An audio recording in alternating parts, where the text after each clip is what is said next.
Hello, my name is Justin. I'm part of the Velocity Learning Management System support team.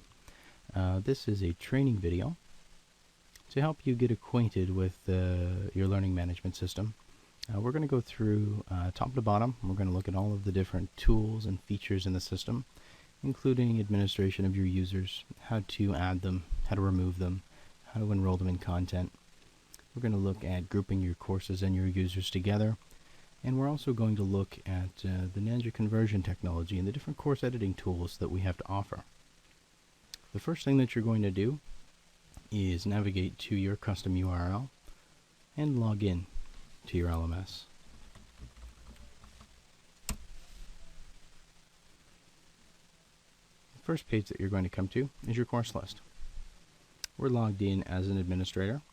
We can see our name listed in the corner, Velocity Trainer. We'll navigate to the dashboard first, and we'll introduce from there. The dashboard has three of the main functions in the LMS: viewing your course list, viewing your profile, and viewing your reports. A student view is also going to contain these buttons on their dashboard. All navigation in the system takes place on the left-hand side. You can navigate back to the dashboard at any time. You can also collapse that navigation bar at any time. We have a user management menu, a course management menu, a report management menu, setting management, and you can also navigate to your profile. We're going to start with users, and we're going to go to manage users. This is the screen that's going to show you all of the people that you've added to the system. On this page, you're going to see first names, last names, email addresses, as well as the date and time of last login. In order to create a new user, we've got two options. We can create an individual user, or we can upload a spreadsheet full of user information. We can see the number of active users in our organization, and we can see the number of seats that we have remaining in our organization. This organization has 50 seats and one active user, and that active user is us. Beside my username, you can see a red box that says admin. This shows that I have administrative privileges on this version of the LMS. All users are going to be added as regular student user accounts until you change that level of access in their profile. We're going to add an individual user by clicking on Create. We're going to give that user a first name. We're going to give them a last name.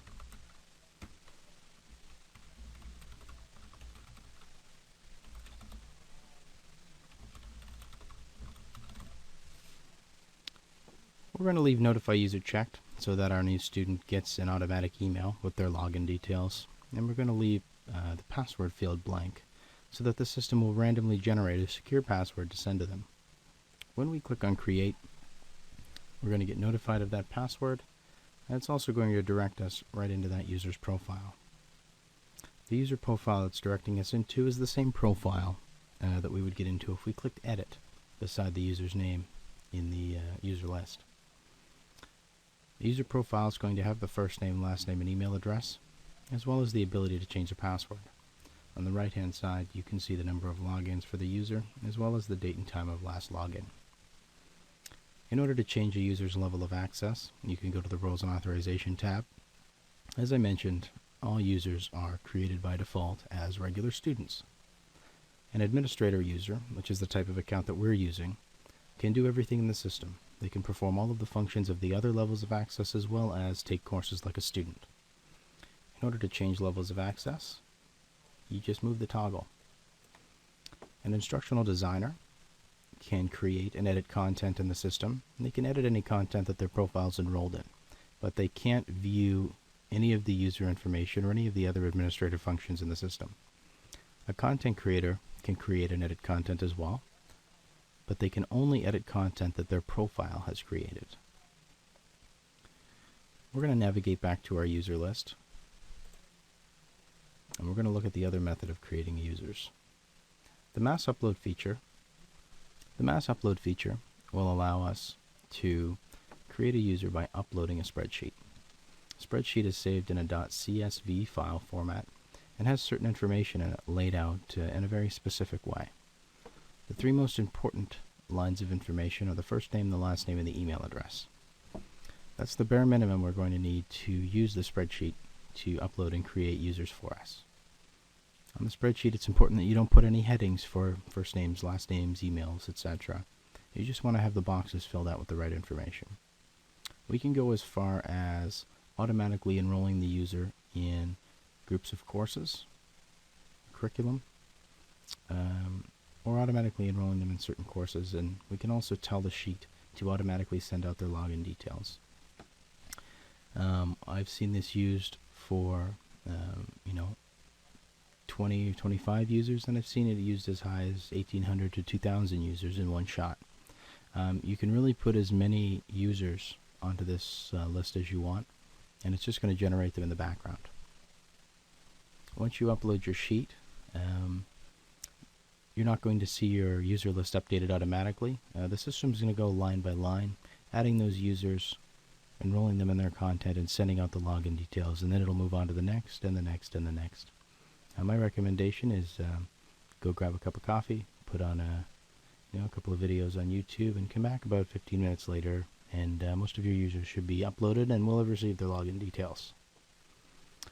We've got two ways that we can enroll users in content. The first way is from the user list inside of the user's profile. So we're going to go back into that user we created by clicking on Edit beside that person's username. We can see our user, Velocity Student. We're going to click on Edit beside their name, and there's another tab in their profile that is called Enrollments. So this is inside of a user profile is the way to enroll a specific user in a few specific courses. If you've got lots of people taking the same group of courses, I would recommend using the grouping tool. We're going to access the grouping tool by going to Users and Manage Groups. We click on Create, and we're going to create a group. A group is just a way to group courses or people together and have those lists communicate with each other and sync together. You can create a group for a department in your company. You could create a group for a particular piece of subject matter. A student can be a member of any number of groups, but they're only going to see one unified course list. The student's not going to know they're a part of a group or groups. This is strictly, this is simply an administrative tool for you to organize your users, organize their enrollments, and keep track of them. We can add as many courses as we need to a particular group. And then we can go in and add the students that should see those pieces of content to the group.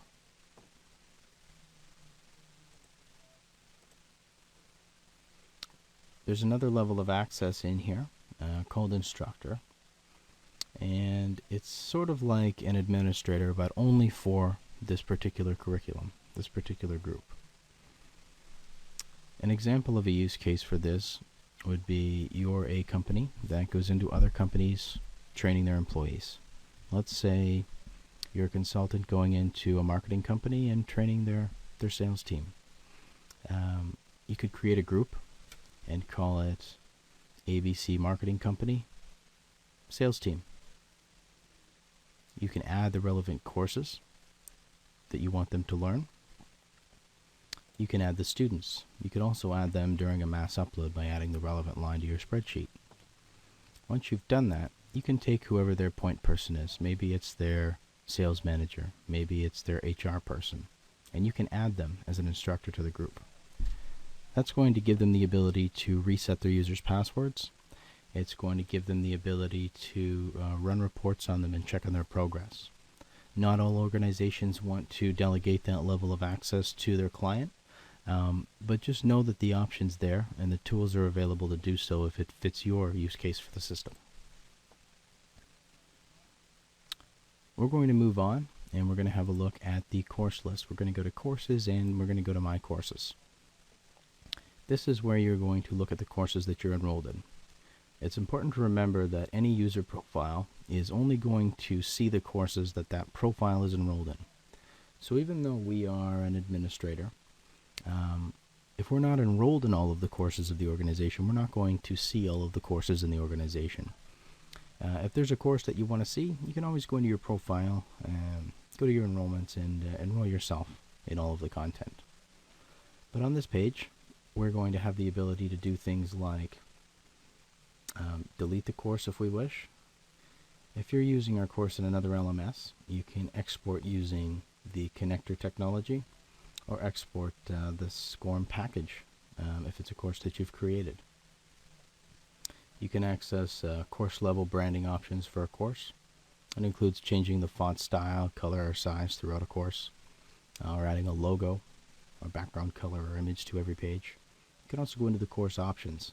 That's where you can do things like change what we call the course cover, that icon beside the course, change the course name, change the description of the course. What we're going to do is we're going to go and we're going to create a course. But before we do that, I'm going to introduce the rest of the system. The next section to click on is reporting. Now we've got two ways that we can sort our reports. We can start with a list of courses or start with a list of users. There are 3 levels to the reporting, and we're going to start with reporting by user. I'm going to start off with a list of students, and right now there are only 2 people in the system. There's our profile and there's the student that we just created. We're going to see underneath each student's name the number of courses they're enrolled in, the number that they've begun, and the number that they've completed. If all we wanted was a snapshot of our user list, we could export this report, and it would show up in a spreadsheet, and it would download for us in a CSV file. It'll open up in Excel. Let's say we want to go a level deeper. We want to see how Velocity Student is doing on a particular course. We can click View Report and get a report that's specific to just that student or just that user. The second level of report gives us the student's name or the user's name, as well as a list of all the courses they're enrolled in. You're going to see a measure for progress, a measure for score, and the ability to go to yet another deeper report. The measure of progress tells us how far in a linear manner that user has gone through the course. If they've skipped ahead, it's not going to measure progress. If they go through half of the pages in the course and skip to the end of the right to quiz, they're going to have a progress of 50%. It's up to you whether or not that measure is important. Some organizations, when they're training, just want to make sure that their learners have passed the quiz and understand the knowledge. Other organizations want to make sure that the student views all the content before writing the test. It's up to you what weight of importance you put on that measure. The score is a measure of how the student answered their quiz questions, how they answered the questions that you've given them. Usually that's the most important score. We can go a level deeper if we weren't satisfied with this report, and we can look at a specific course report for a specific student. How did they answer their questions? If all you wanted was a snapshot of your student, you could export this report. We're going to go a level deeper. We're going to click on View beside that particular course inside of this particular student's report.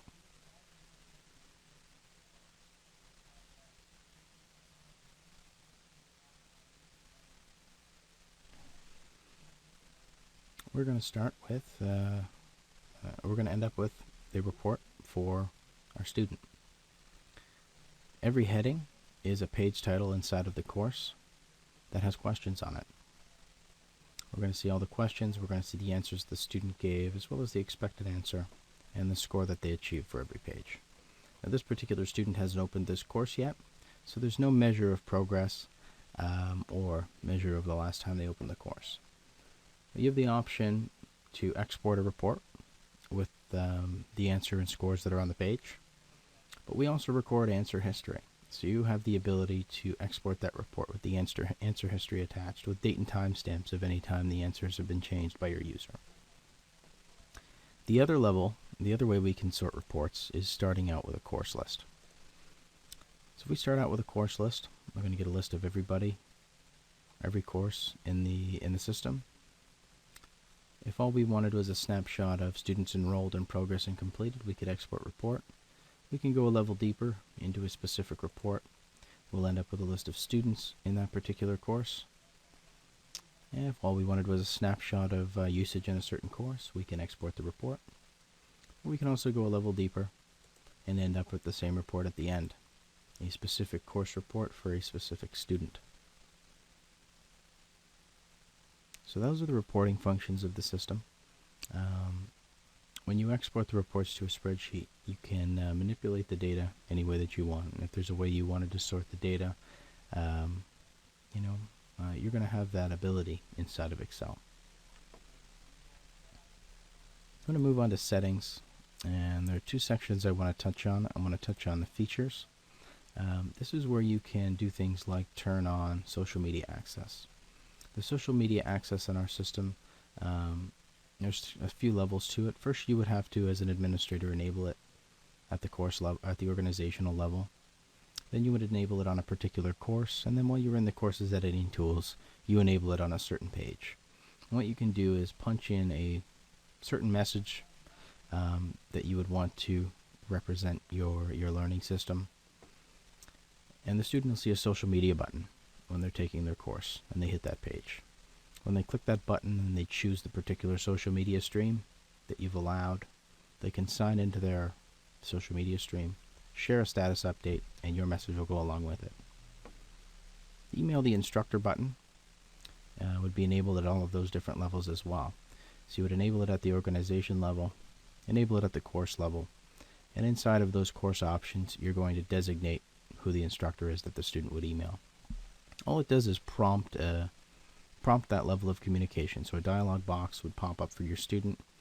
They'll type in a message to their teacher. Their teacher will get it, and that'll prompt communication back and forth through regular email channels. Also in the features, you can set custom domains. So you can have up to 5 custom domains that all point to the same learning system. We've got trainingvideos.velocitylms.com, but I can create them using any of the subdomains we have available, as long as it's not already taken. We're going to go to settings. I'm going to go to branding. This is where you can change the look and the feel of your LMS. So you can upload a new logo if you wish. You can change the size of the logo when you upload it. And you also have the ability to use custom CSS coding if you wish. But most of your branding is going to happen in these WYSIWYG tools. WYSIWYG is an acronym for what you see is what you get. It's a simple way to change the way your system looks without having to go into any kind of code or to even know how to code. And we designed it to be that simple. Once you choose your color codes with the color wheel or type them in, and you've uploaded your logo, click on Save, and you can match to whatever your company's branding scheme happens to be.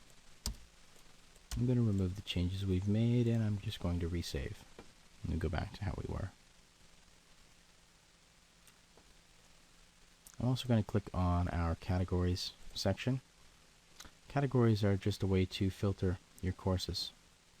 You can create categories, and they're going to show up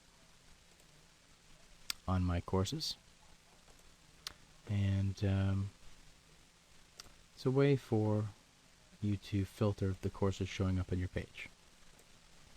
If the people you're training are enrolled in more than a few pages of content, so 50 or 100 courses or more, you're going to want to use the categories tool so that they can filter down their courses and get to the ones that they're looking for as quick as possible.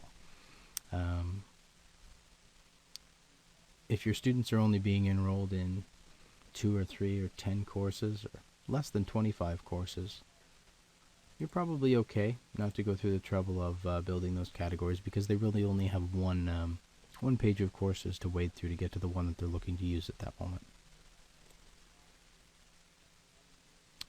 You can create those categories under Settings and Categories, and it's as easy as typing in a name, clicking Create, and then going into each category and adding courses to it.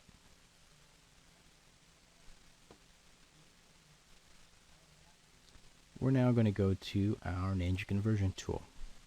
We're going to create a course starting with a source document. It is a Word document that is 19 pages out of one of our Windows courses. This is the document we're going to use using File Explorer. Simply formatted, 19 pages long, lots of images throughout, lots of text throughout. Key is the heading styles. So Microsoft has these heading styles inside of their Word program that will generate a table of contents in Word. The Ninja Conversion technology is also going to pick up on those heading styles to determine how to create your table of contents, how to break up your pages, and how to nest those pages.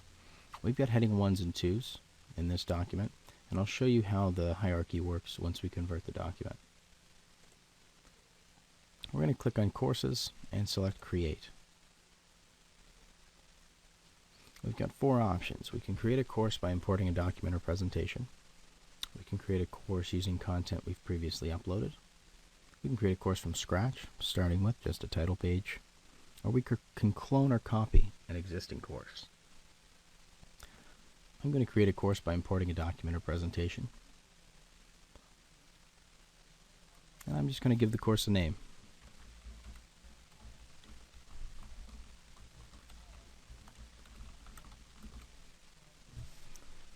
I'm going to click on Browse.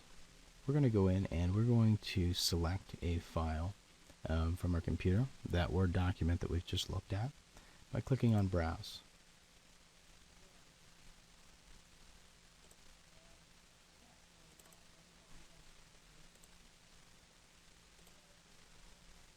We have some advanced options as well. If you've got a course coding system you want to use, you can enter it here. You can also add a description, but you could add a description later as well. You can set the maximum heading level. The default is 3. Most of the time you're not going to need to change that. It just tells the system at what heading level to stop creating new pages and sections. There are some formatting guidelines on the side for Word and PowerPoint documents, but the key, for the most part, are those headings. With a PowerPoint document, you're going to want to make sure that each of your slides has a title box on it with the correct title in it. That's what's going to give each of your pages their title. Once you're ready, you can click on Upload. And after a few seconds, it's going to take us to what we like to call an intermission screen. On the left-hand side, we've got all of the headings from our source document. And on the right-hand side, we've got the same thing. But on the right-hand side, it's representing what it's going to look like in our final course. So we have the opportunity to delete sections if we wish, to drag, drop, and reorder sections. And if we've got other documents we've already uploaded, we're going to be able to go into the Existing Inventory tab and add sections from other documents as well. We can select a template. I'm going to go with an animated template with a certificate, and I'm going to click on Finish. After a few seconds, it's going to direct you back to your course list. And we're going to find the course in the course list. We see it here, Velocity LMS Demo Conversion. We're going to click on Begin. The course is going to open up in the title page, just as the title we've given it, and a box where you can add text, or suggestion where you could add text. What we're interested in is the content. So if we open the table of contents and we compare it with our source document, we're going to see how it nested just like it would have in Word. We've got heading 1, heading 2, heading 2, heading 1, heading 2, heading 2. So section 1, subsection 1.1, 1.2. Section 2, subsection 2.1, 2.2. Heading 1, heading 2. And that's the relationship between the headings and how it's going to build your chapters in your new course. We can see our course completion page and course certificate placed at the start of the course. We place it at the start of the course because you can reorder it later and drop them at the end. We place it at the start of the course so that you can add all of the pages you need to throughout your course, drop your certificate page at the end without having it mixed up somewhere in the middle. We're going to click X, and we're going to click on the Edit Page button.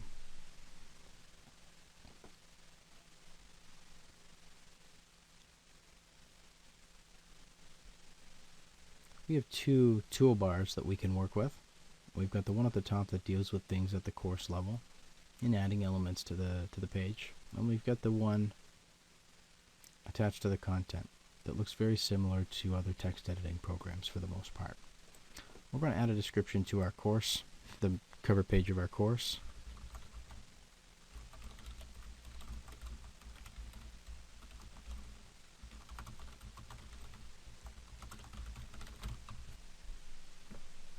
We can save that change, and we can go and we can view it as a student would see it. As we start clicking through the course, the first two things we're going to see is this course completion page. This is what we're going to move to the end when we're done with our editing. And we're also going to move the certificate page to the end when we're done with our editing. What we really want to see, though, is how that content converted and what it looks like now. So this is our first section using File Explorer. We can see it's come over automatically and looks exactly as it should. When we get to the second page, we're going to see our section 2, our section 1.2 in the document. We can see all of the images have come over and look very much like they did in our source document. If we go to Edit Page, we've got a tool called Split Page. So maybe we've got too much information on this page for somebody viewing on a mobile device. If we use Split Page, the system's going to make some suggestions as to where we may want to break up our content. We can select Split here, and it's going to cut that content for us. It's going to create a new page. It's going to drop that content on the new page, and it's going to create an entry in the table of contents for us. If we look at the table of contents, we can see our original page and the new page. We go into our table of contents and we can actually move our course completion page and our certificate page to the end, because we're only going to add one more page throughout, and we're going to add it directly after the page that we create. We're going to do that by going to Add and Add a Page. And I'm going to use this new page to demonstrate some of the other editing tools. We're going to call this page Section 1 Quiz, and we're going to tell the system that we want it to be after the page we're on. When we click on Add, it's going to direct us to that new page. I'm going to just copy and paste what's on the page, and we'll pretend that we've written some new content that wasn't in our source document. At this point, I would like to add a video before our quiz, so I'm going to click on the Insert a Video button. This allows us to take a video from YouTube or Vimeo. It can be a private video as well, as long as you have the link for it. And we're going to drop that link here. So I've already prepped a video on the Ninja YouTube channel. We're going to click the first video that we see. And what we really want to do is cut that URL, drop it into the box, click Insert. And in a few seconds, we've created a new page and added a video to that page. Maybe the video is not large enough. We can change the dimensions of the video in seconds. We click Save and we've got a larger video. If we go to the Add drop-down, we can add elements like quiz questions or drop-down menus, drop-down information boxes. We can add Adobe Captivate or eLearning Brothers files. We can also add new pages and folders. I'm going to add a question. We've got a number of different types of question we can ask. We can use multiple choice, fill in the blank, numeric response, text response, true or false, or counting questions. I'm going to go with a multiple choice question, and I'm going to give it a point value of 5. Question 1.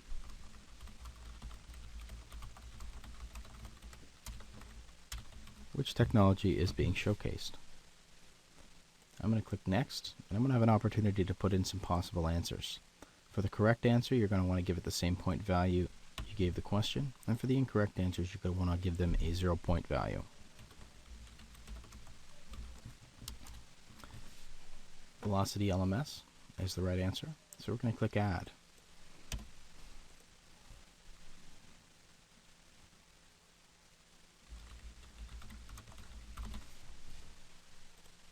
We'll add a couple of incorrect answers, and then we'll click on Next. We're going to get a dialog box asking us to click where we'd like to insert the question. And when we do that, our question is going to appear on the page. We can do things like moving the answers around. Maybe we like them stacked vertically. I know I like them stacked vertically. We can do things like edit the text, change the way that it looks. Maybe we want to make certain parts stand out. We can change the color of the text using the color wheel. Now, if you wanted to change the color of the text throughout the entire document, you can do that in the course level branding options. But we're just going to demonstrate on the page just to show the tools that are available to us. We can save the page, and we can view the page. And we can see that in a matter of a few minutes, we've converted a document into an e-learning course. We've created a new page, written new content for that page, added a video to the page,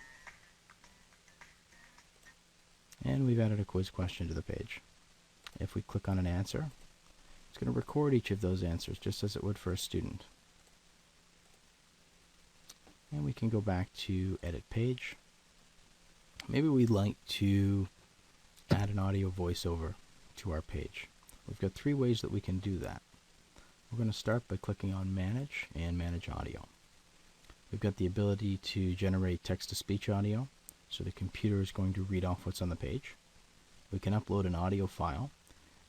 That's what Velsoft does with our audio courses. We've got an audio video studio that I'm actually sitting in right now while I record this. We've got an audio video tech who's sitting beside me, helping me record this. And then you can upload that file into your course. The most common method for people using our tool to add audio to their course is to record it directly onto the page. You don't need a recording studio. All you need is a microphone. If you plug that microphone into your computer and click on Start Recording, you're going to get a countdown. When that countdown hits 0, it's going to record into the browser, into your course. I'm just going to save it for you. You may get a notification asking you whether or not you want to allow the microphone. And the first time you do it, you're going to have to hit Allow. But we can see now that recording is in progress, and when we're done, we can click there to stop. Telling us it's saving it, confirms it's been saved, and then we can go to view the page. When we go to view that page, we can see the audio playing at the bottom. So I can hear that playing through my headset right now. If you don't like your audio take and you'd like to try it again, you can go back to Edit Page. You can go back to the Manage drop-down and back to Manage Audio. You click this little wheel beside, and it'll remove that and give you a chance to add a different piece of audio. If you've got web designers or software developers or someone that knows code on hand, maybe you know code, and you'd like to put those skills to use while you're developing a course, we've got access under the options to the developer tools. So the developers tools are going to give you access to the raw HTML, raw JavaScript, and raw CSS coding for every page. We can see here the iframe that our YouTube video is in. We can see our audio files right here. So this is available to anyone using the system, but if you're not familiar with code, you can use the WYSIWYG tools in the editor to build all of those things with the tools. Under the options, we also have page options. Page options is a way for you to determine mandatory progress. So maybe you could go to the certificate page and say, I don't want my student to be able to see their certificate unless they achieve 80% on this course. You can set that. You can choose a page to redirect them back to. I'm going to go back to the page editor. We'll go to options, we'll go to social media options. This is where you can add a social media button to the page for your student. So I'm going to add the same message to each. And I'm going to save. We're going to go back to the page editor. I'm going to go to view page.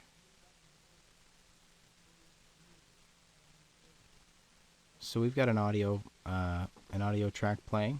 We've got new content on our page. We've got a video. And we've got a quiz question at the bottom. And every time we click, we can see that it's being saved. If we go to reporting, and we go to report by course, and we find our course, we're going to see that there's one student enrolled in it. We're going to see there's one student in progress. And we're going to actually be able to see that quiz question that we created. So any course that you create, it's automatically going to have the reporting functions built into it as soon as you start building questions.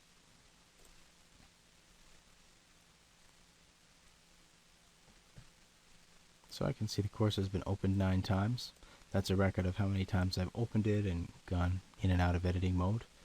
I've gone through 35% of the course, and I've got 500% on my course. We can see the answer history of all the different times I've answered the question and all of the different answers I've given with a date and time stamp. And we could export this report if we wanted to. I'm going to go back to the dashboard, and I want to thank you for listening to this training video. If you have any questions, please reach out to support@nanja.com or support@velsoft.com, and we'll be happy to assist you. Thanks for listening.